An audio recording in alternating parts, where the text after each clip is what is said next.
compassion. And it actually is a great center of spiritual depth. Because the more we are willing to feel this, or the more we know we have to unwillingly feel this, that we will have to unwillingly feel this, the more compassion we have for the more we can be with people who are also feeling this. This is why when people speak of deep tragedy in a room, if it's not hushed up but listened to, everybody drops to a deeper, loving level. We had a mini drop into the heart on 9/11 in this country. Suddenly everybody was loving, compassionate, and felt like shit at the same time. Horrible. Drop into that, and all of a sudden everybody was connected for a while until it wore off. The value of the depths of existential angst for deep spirituality has to really be grokked. It has to be understood because it's so huge. The thing is that my advice is to go in both directions and stay with the middle, meaning this: get whatever support you need at the human level. Therapy, crisis counseling, friends. Now that will not cure it. There's no cure for this. There's a kind of getting used to, integrating. I've had many waves of this. The thing that happens that's really great about the wave is over time, you get used to it happening again. So you go, oh yes, of course, back inhale. As opposed to the first and second and third time where it's like, oh my God, get me out of here, I've got to get out. Now it's like, oh, inevitable. Sweet hell, thank you. All right, it sucks. I hate this. Here I am. That's real surrender in a sense, but it's not an expectation. Oh, you surrender, then you feel better and you say how great it is. No, it still sucks. It sucks. Life sucks at some level, at that level, at this level. It is the truth of it. You know, this is Buddha saying life is unsatisfactory. This is the first noble truth of Buddha. It sucks. Make no mistake about it. This is like the opposite language of the New Thought movement. Like, it's really beautiful if you could only just get out of your own way and see how really beautiful it is. It's really great. Screw that. But I mean, really, it is hard to be here as a human being. So that's reaching down into the human and also into relationships to support you, where you validate the experience of how difficult it is. And then simultaneously, or when you feel you can, you also reach beyond the energetic presence identity, which is all the Shakti and the energy, and you go into the transcendent, which is very different, actually. It's I shouldn't say very, it's different. It's distinct. This is why there's so much warnings in traditional spirituality about Tantra. There's tons of warnings. Don't do it. You have to have you have to be initiated. And what is that? It's Tantra are energetic paths, really. Shaktipat paths. They're not supposed to be actually engaged in, because you end up triggering this stuff unless you have someone who's really there for you and understands it and can guide you. I mean, this is why all the imagery is so horrific in the Hindu Tantra. You know, you have, and also in Buddhist Tantra, you have so many wrathful deities, so many Kali. They're horrible. This is why, and these yogis, they used to live in, the Tantrikas would live in burning ghats and all this kind of, and places, grave funeral places. It was, you know, they were not nice people. They lived in very horrible conditions because there was something about all of that, of facing that, of being with that. So the thing is those paths, tantric paths, are also clear that you have to have the mirror really clearly there also. Because you see, what happens when you start to feel the horror of being a body is if you if the insight of being beyond the body is not strong, it's very, very horrible. It's horrible anyway, but there's no container to hold it. If the dimension of you, which is simply aware of the horror and of the body and of the one that is freaking out about the horror, because you're not that one either at that level. As transcendental divine identity, you are the mirror, aware of all of this. So to have that intact as an intuition and as a deep insight continuously, more and more, gives room so that you can actually allow the unnumbing and the feeling sense of all of it to happen in a space. You could say the safe space, the only real safe space. There's no safe spaces that are any safer than that. The space of emptiness is the only real space. And why? Because there's no I there to die. You know, you could say standing or sitting in the platform of the great emptiness, the womb, which all of this is happening. Then, from there, all of this is simply just happening, including the I freaking out about how horrible it is. And the horror is happening in it. And then there's also, look, there really is always simply manifestation happening. There's also babies being born. There are flowers sprouting. There's a beautiful sky and earth. And all of this is happening. Life is quite beautiful.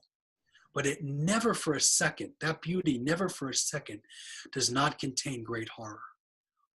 And so there's a kind of naive beauty that people cling to, and that creates the split. Yeah? Life is a sacrifice. All of life is sacrifice. The spiritual life is becoming aware of that sacrifice, as far as I'm concerned. You could say on the horizontal dimension. More and more becoming aware that life is a living sacrifice. I really love that. It's touching, and especially the last sentences were what I really needed to hear. I have a question, and I would like to know your opinion about it. Yes. Usually what I get to hear with people going through the experience and getting out of the experience of the dark night of the soul, they say it happens because of absolute surrender and being ready to die and all of that. I heard that right from the beginning. And my feeling is, and I just want to check with you whether I've been managing to lie to myself for all these past years or whether it's true. My feeling is, I do not fear death. I've been so close so many times. And to be honest, the horror has been so strongly that I was begging. I said, I really do not care. I just want to be liberated, in body or without body, because for me, that doesn't exist anyway.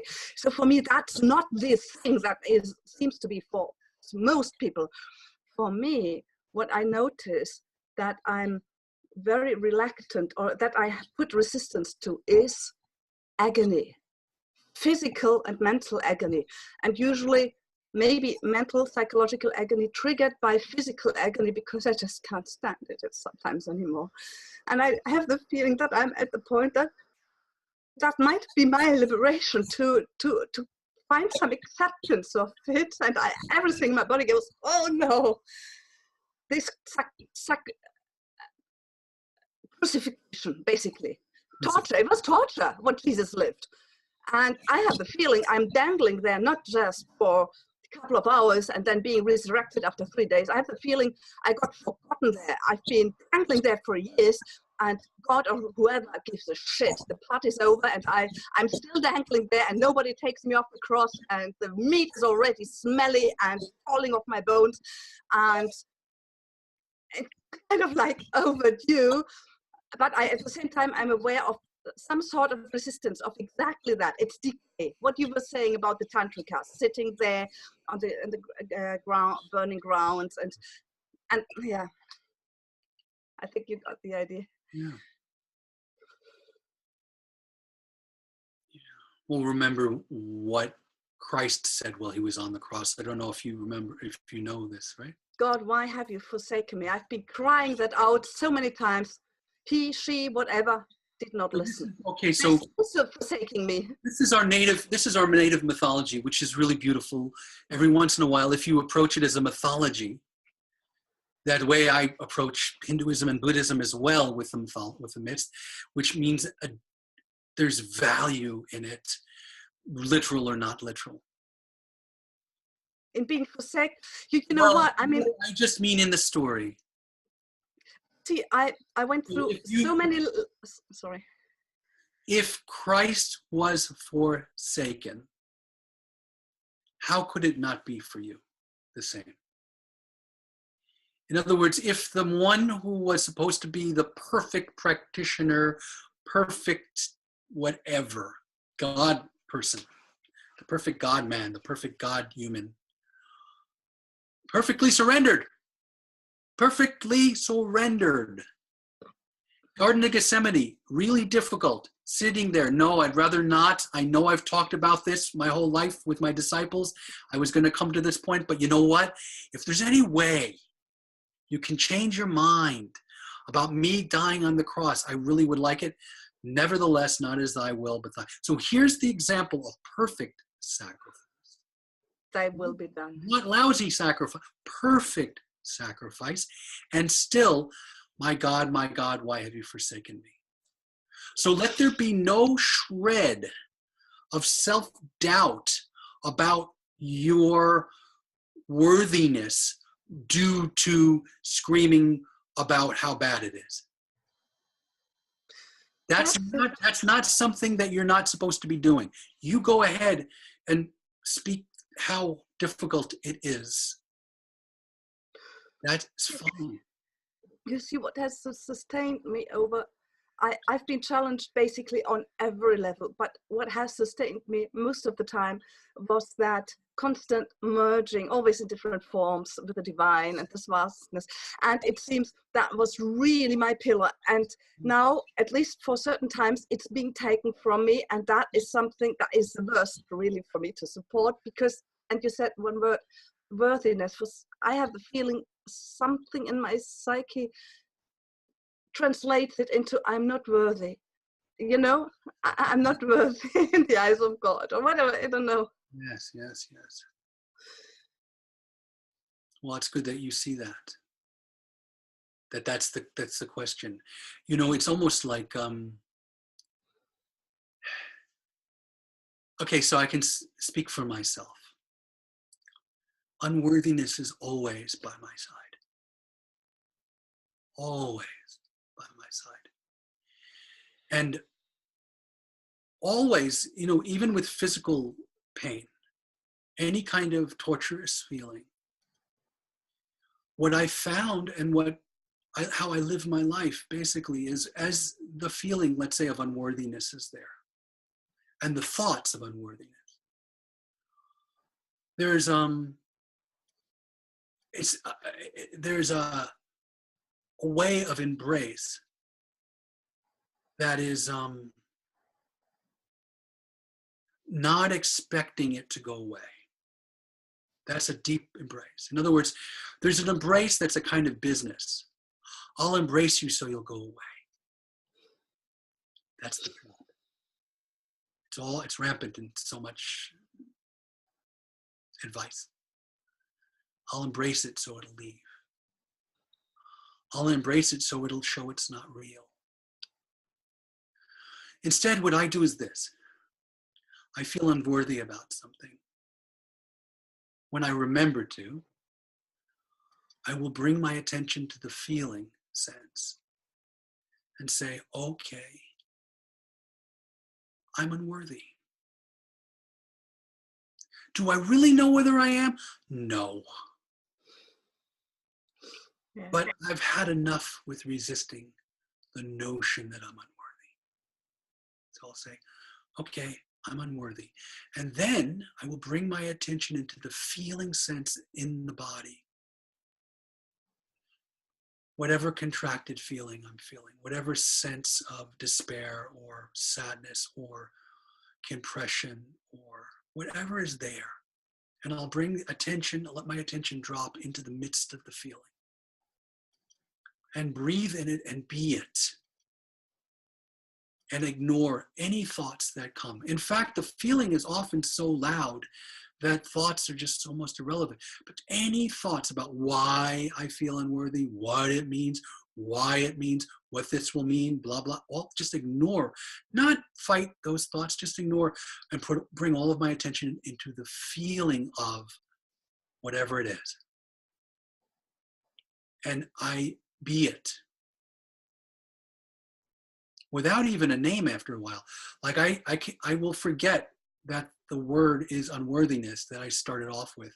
But now my attention is in the feeling presence of what I am emotionally. And I be that. And my, by nature, by definition, my relationship to it is now different. I'm it. There's actually, the more I am it. Now, if I notice thoughts judging it, I go, oh, okay, good. I just ignore them. I'm just going to, it's like stepping into a warm bath.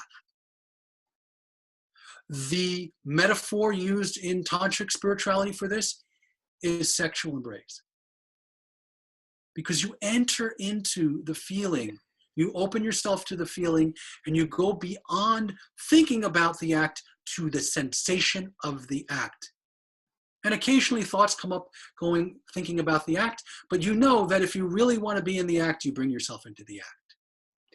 And you know what? I'm sorry, I just realized I was granted a time where I could experience all sorts of beautiful merging, and actually that's just the other side of it, but it's the same.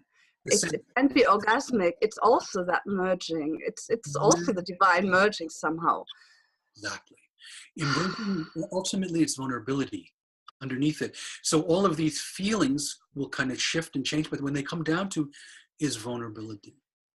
And what and then I know, ultimately love, strangely enough. Exactly.